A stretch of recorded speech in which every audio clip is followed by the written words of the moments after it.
Hello and welcome to all our viewers in Nigeria and around the world to Midday News on Global Television. Coming to you live from the nation's capital, Abuja, I am Jumai Manson.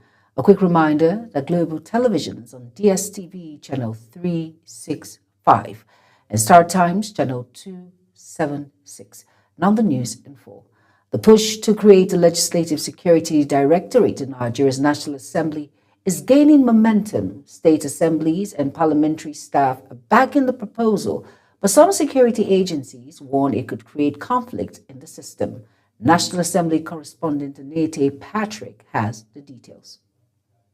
It was a day of mixed reactions at the National Assembly as lawmakers, security chiefs, and other stakeholders debated a new bill seeking to establish a special directorate to oversee parliamentary security. Chairman, House Committee on Internal Security, Garba Mohammed, says the bill aims to adopt global best practices in parliamentary security and safeguard the operations of the National Assembly. Effective security management needs a total approach that requires various elements to be integrated together in order to secure our environment for legislative procedure to function effectively and maximally.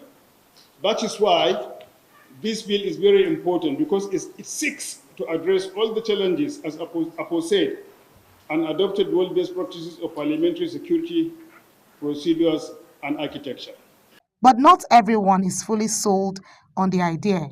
Representing the Inspector General of Police, AIG Emmanuel Aino, warned that a separate directorate may duplicate existing rules. The Nigerian Security and Civil Defense Corps also raised caution, citing systems in countries like the United States and Canada where police play the primary role in parliamentary security. Yet state houses of assembly are lining up in support, calling the proposal timely and necessary. At this very important point in time, we really need this piece of legislation to help and enforce, fortify, and improve our nascent democracy. The Parliamentary Staff Association of Nigeria also declared its full support. On concerns over whether the new corps would bear arms, the National Assembly Sergeant-at-Arms says only trained officers would be permitted. The Sergeant-at-Arms shall be involved in the recruitment process of all personnel of the Directorate in terms of training, sensitization, and induction, bearing in mind paramilitary nature of the duties expected of such personnel. The committee is expected to review all submissions before presenting the bill for further legislative action as the debate continues on how best to secure Nigeria's parliament. From the National Assembly, Nete Patrick reporting for Global TV News. Ahead of the Anambra State governorship election, the Independent National Electoral Commission, INEC, has reaffirmed its readiness to conduct a free, fair, and credible poll. The Commission, in collaboration with the Interagency Consultative Committee on Election Security, says all necessary measures have been put in place to ensure peaceful exercise. Sadia Yakubu tells us more. The Independent National Electoral Commission, in partnership with the Office of the National Security Advisor, convened the regular quarterly meeting of the Interagency Consultative Committee on Election Security in Abuja as part of final preparations for the Anambra governorship election. Welcoming participant, INEC Chairman Professor Josh Amopita expressed appreciation to members of the security and intelligence community for their continued collaboration, describing the meeting as a crucial step in ensuring a safe and credible electoral process. As we are all aware, the Anambra election is scheduled for Saturday, 8th day of November 2025. Just 11 days away. Following a week-long comprehensive readiness assessment conducted across the states, the Commission is confident in affirming its full preparedness for the polls.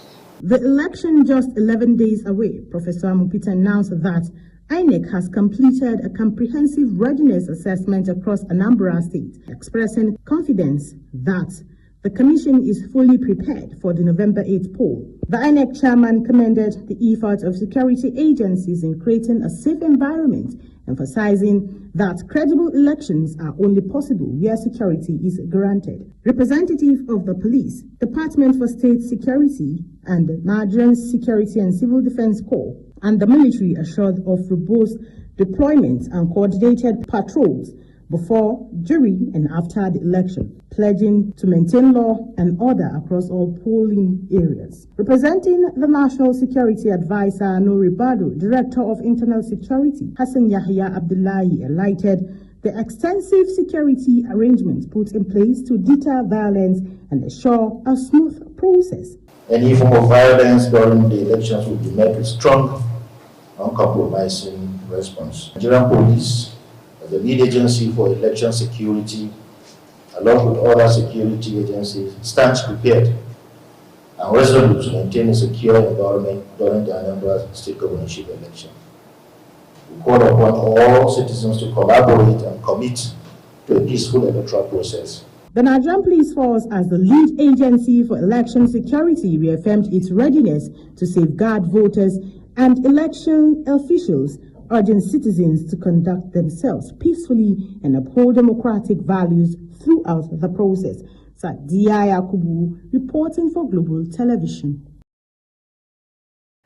Nigeria and the European Union has resolved to strengthen diplomatic relations and to chart a new chapter in interstate and interparliamentary relations. Ramsey Enoch Agbo reports. Nigeria has become the 77th shareholder of the European Bank for Reconstruction and Development, EBRD, as part of efforts to deepen its long-standing partnership with the European Union, EU. The Minister of Foreign Affairs, Yusuf Tuga, announced this during a meeting with a visiting delegation from the European Parliament's Foreign Affairs Committee in Abuja. We have a lot of lessons to learn from the European Union, that incidentally also is still talking about how to integrate more. So it gives us hope, and it is clearly a model that we seek to emulate, and we are rest assured here to do whatever is necessary to strengthen those ties, the existing ties, and to continue to work and collaborate with the European Union. Speaking on behalf of the delegation, David McAllister, a member of the European Parliament's Foreign Affairs Committee, said the six-member team was visiting Nigeria to better understand developments in Africa, particularly in West Africa, as he described Nigeria as a strategic partner and a major political and economic power in the region. Nigeria is considered as a strategic partner for the European Union. We have a long-lasting, good and close relationship based on shared values and also on joint interests. The European Parliament's Foreign Affairs Committee travels with smaller delegations a few times a year to other parts of the world, and we mainly travel to get to know better the countries, to understand better the challenges these countries are facing, also the opportunities these countries have, and we are also there to very carefully listen. This visit was a reflection of Europe's recognition of Nigeria's central role in Africa's future. Ramsey Enoch Agbo reporting for Global TV News. Nyesom Wike says Abuja's smart city vision is transforming the nation's capital into a modern of innovation, sustainability, and citizen-centered development. The minister made this known at the 2025 Asia Pacific Cities Summit and Mayors Forum in Dubai. Kabir Hassan has details. The FCT minister joined global mayors and city leaders to share Abuja progress toward becoming the world-class smart city. He said the administration's smart city vision is anchored on 5 key pillars: urban mobility, sustainability, public safety, and digital governance, and economic empowerment, all designed to enhance infrastructure and improve service delivery to residents. A smart city should be a city that responds to the needs of its citizens with ease and efficiency. Abuja's smart city vision is anchored, one, on urban mobility in terms of providing national transportation network and try to reduce traffic congestion. It also has to be dependent on sustainable urban development. The minister highlighted partnership with international agencies, including JICA on smart water metering and Chinese support for intelligence traffic lights, alongside ongoing projects like the Abuja City Walk and Abuja Industrial Park. He said under President Bola Tinubu renewed hope agenda, the FCT is expanding transport networks, promoting renewable energy, deploying CCTV surveillance, and creating digital governance platforms such as FCT call center and digitized land registry. The federal government realizes that it is an important approach, and therefore to achieve this, we have what we call National Employment Database that makes us to profile and note the number of youths that are unemployed and underemployed. Wike also revealed plans for nation employment database to connect young people to job opportunities through the Abuja Enterprise Agency, describing it as a vital step toward empowering the city youths and driving innovation. The FCT minister was accompanied by senior officials of the FCTA as Abuja positioned itself as a leading example of smart and sustainable urban growth in Africa. Kabir Hassan reporting for Global TV News. The Tertiary Education Trust Fund has commissioned a new Faculty of Social Sciences and Lecture Theatre at the office complex at the Nasarawa State University, KEFI, reaffirming its commitment to improving infrastructure and academic standards in Nigeria's tertiary institutions. Let's take a quick look at the report. The commissioning ceremony held at the university's main campus in KEFI, dignitaries, university officials, and TED Fund representatives to celebrate the completion of the 2020-2021 Merge Annual Intervention Project, a 717 million naira facility designed to enhance teaching, learning, and research.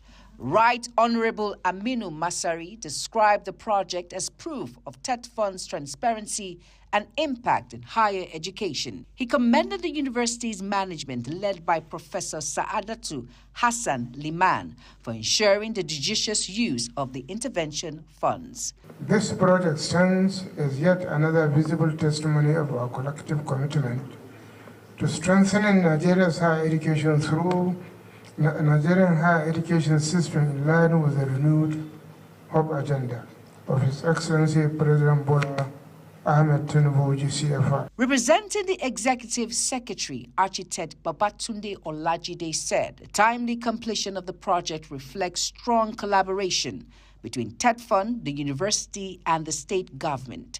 He affirmed the fund's commitment to continued support for quality infrastructure and innovation-driven learning nationwide. On behalf of the Board of Trustees, management and staff of TED Fund, I wish to commend the leadership of the university for their dedication and prudent utilization of intervention funds granted by TED Fund. The timely completion of any project is indeed an accomplishment that is worth applauding. Vice-Chancellor Professor Saadatu Hassan Liman appreciated TED Fund's transformative interventions, noting that positive impact on teaching, research, and students' access to quality education. Bearing in mind we have 4 campuses, that means that at the end of the day, Nasarawa State University KEFI will be paying more than almost up to 55 million every month for the power they are consuming in their university. And therefore, we are calling on TED Fund and passionately requesting to also pay attention to the issue of power supply in higher institutions of learning in Nigeria. Jumai Manson. The National Association of Unemployed Nigerians Living with Disabilities has called on the government to provide employment opportunities to members. Unemployment remains a pressing issue in Nigeria, and persons living with disabilities are urging greater support. Obong Usoro reports. Speaking in Abuja, the association said that despite having skills and qualifications, many of its members continue to face barriers in securing employment due to discrimination and lack of accessibility in workplaces. They called on both the federal and state governments to implement inclusive policies, ensuring that persons with disabilities can contribute meaningfully to the nation's workforce. The association also urged private organizations to open their doors to persons with disabilities, noting that inclusion is not just a moral obligation, but a step towards national development. Ubong Usoro for Global TV.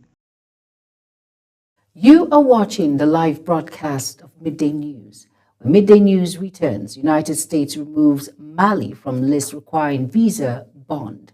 Details coming shortly, plus business and sports stories on the other side of this break. Please stay with us.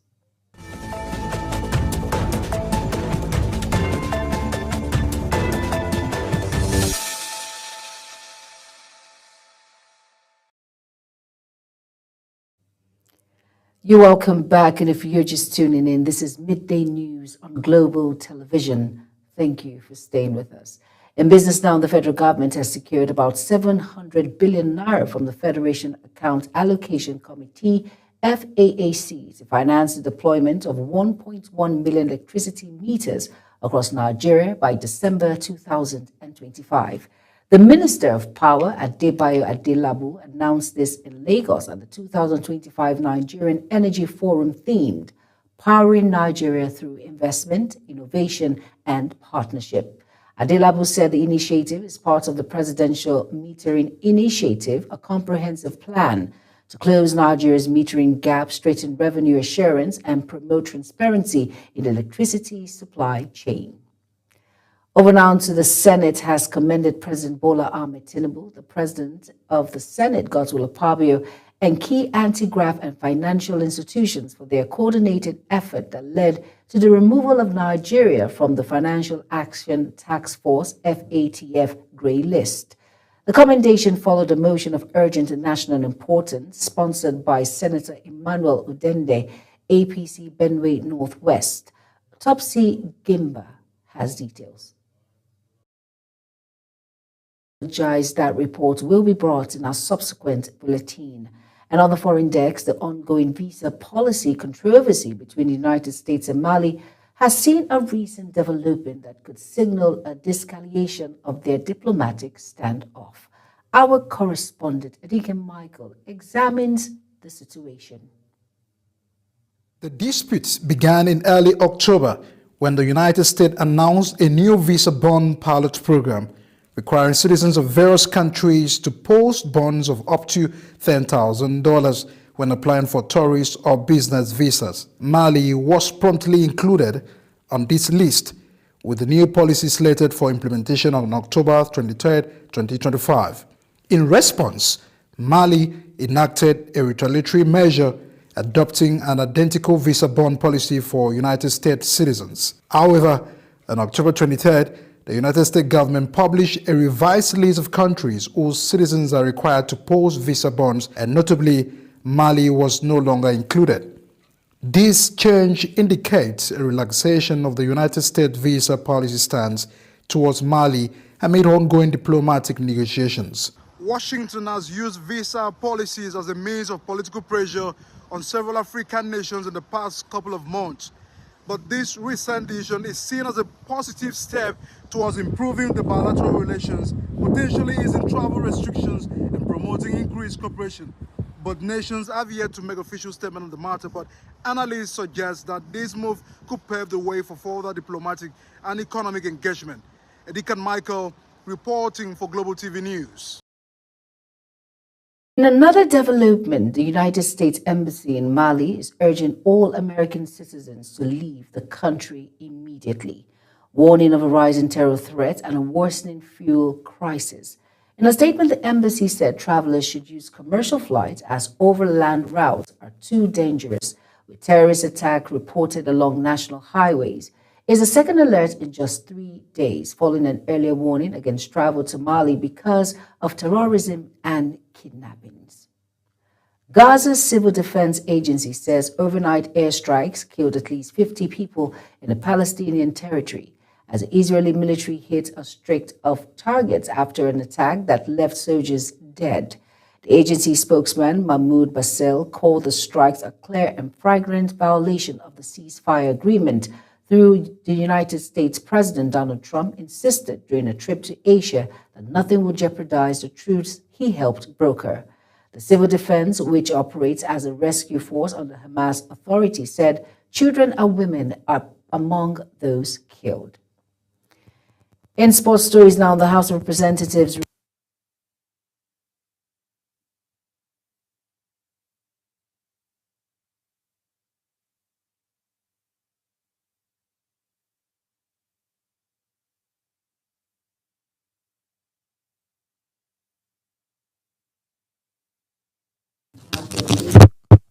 Nigerian Football Federation. National Assembly correspondent Anete Patrick tells us more. Launch a full-scale investigation into NFF's accounts and activities from 2015 till date. The probe came under a matter of urgent public importance by Adeshola Adedayo, and it will compel both past and current leaders of the Federation to explain how funds intended to grow the game were applied. For this purpose, a special committee should be set up to find out what are the problems with NFF and other bodies that are associated with running to football in this nation. The Chamber advanced 2 key financial reform bills. The first 6 amendments to the Proceeds of Crime, Recovery and Management Act to strengthen transparency and accountability in recovered assets.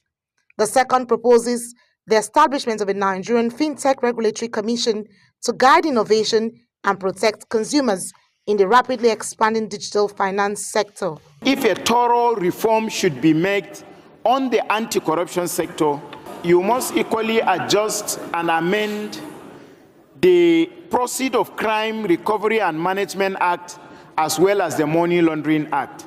The objective of this bill, Nigerian FinTech Regulatory Commission Bill, is to aim to provide clear regulatory framework for a fintech industry, ensure that operators comply with the established standards and guidelines.